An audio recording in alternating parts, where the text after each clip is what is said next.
Anakmu tiba-tiba semua dijawab tidak.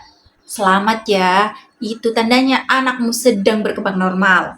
Ini yang disebut dengan fase otonomi. Di usia 1,5 hingga 3 tahun, anak mulai sadar bahwa dia adalah individu yang bisa punya keinginan sendiri. Dan cara yang paling mudah untuk mengekspresikannya adalah dengan cara menolak. Ayah, makan dulu ya. Nggak mau. Yuk tidur. Nggak. Ini bukan berarti anak kurang ajar ya atau nggak nurut. Ini adalah tanda positif bahwa rasa percaya diri dan identitasnya mulai terbentuk. Yang perlu kita lakukan sekarang bukan mematikan kemampuannya, tapi memberikan ruang yang aman.